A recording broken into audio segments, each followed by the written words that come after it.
So I'm going to talk about another crazy series, this one from 1973 called Prez. I'm not going to get through it. There's 4 issues total. It was canceled.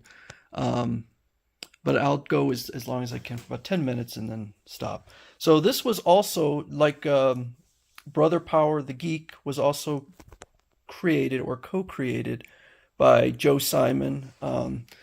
The other creator was Grandenetti. So a very strange series, but Prez has managed to kind of stick around in the DCU. Another character a little bit on the periphery.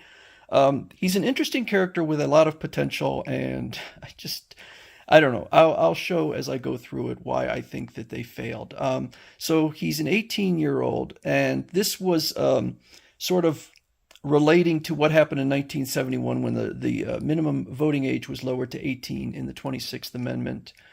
But in this world, they also lowered the age for elected officials, including President of the United States, to 18. So Prez Rickard is an 18-year-old living in Steadfast, and Steadfast is a little it's kind of like the story already takes a fantasy bend by the fact that Steadfast is filled with clocks, and every clock or almost every clock is a little bit off. And so apparently I think it says it takes about 11 minutes for all the clocks to chime because they're just not synchronized. And so Prez decides to take it upon himself to fix all the clocks. I kind of liked this moment where he says, I set my watch by the church steeple, I set mine by the town clock, and then it does this interesting little thing here where it fades out, and then the story kind of switches gears a little bit. I thought that was a clever move.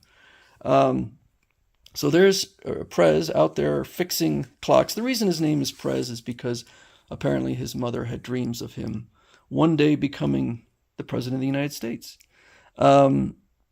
So we also have Central City, which I think is the city that the Flash is supposed to be in. Although I believe it establishes that this is not an imaginary tale, or today you would say it's in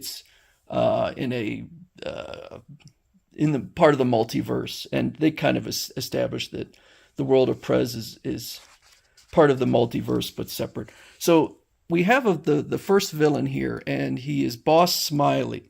So he is the mayor, and he looks literally like a smiley face. And I don't believe that's a mask. That is, I believe, his face.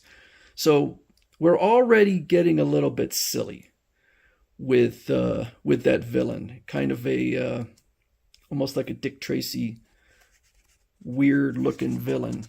And so Boss Smiley is working with this ad agency, and they decide they want to run their own candidate, and they're gonna use Prez Rickard. So, and that's a little bit interesting because that means that Prez is sort of has the villains getting him as the President of the United States, and it would certainly make sense to use an ad agency to do that. So let's see here. I love all these old ads.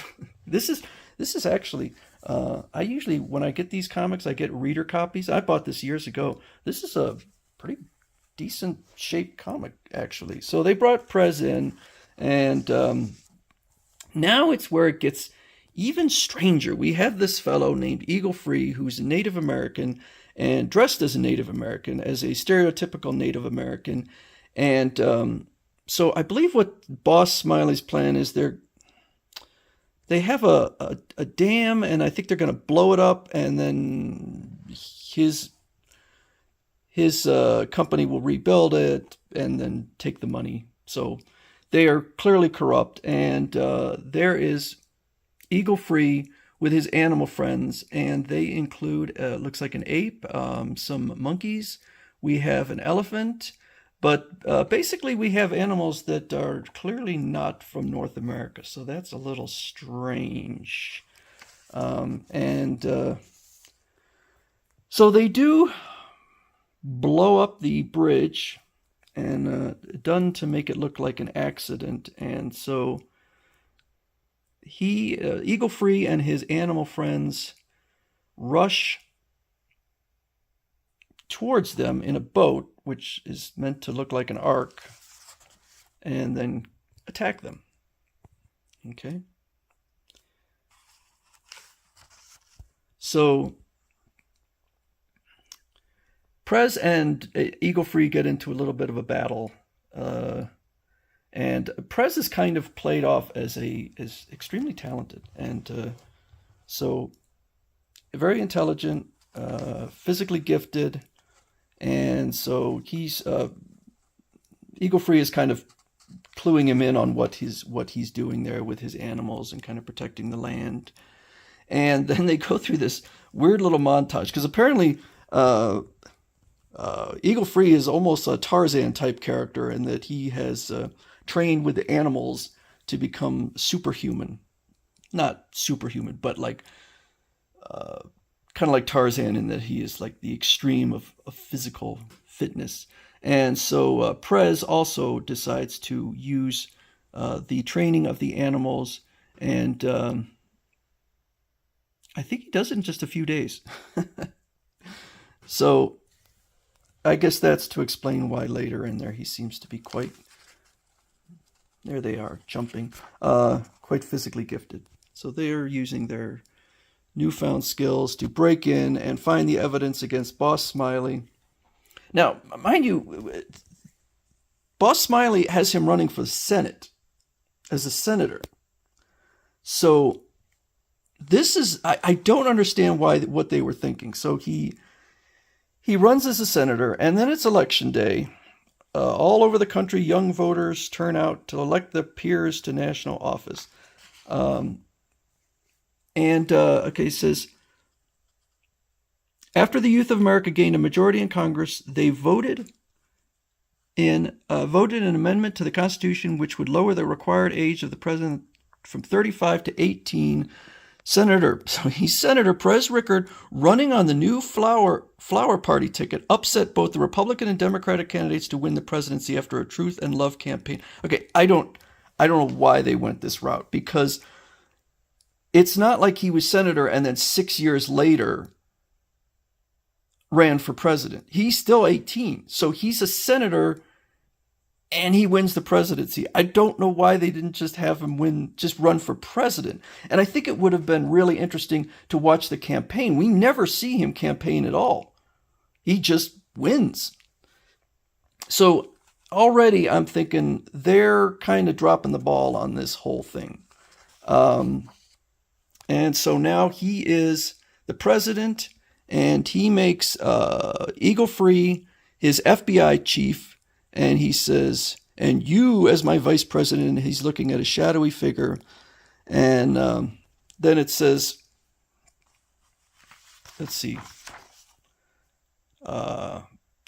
just call me Prez. By the way, I'll bet the reader can't guess who my vice president is. No, you would never guess, because it's quite silly.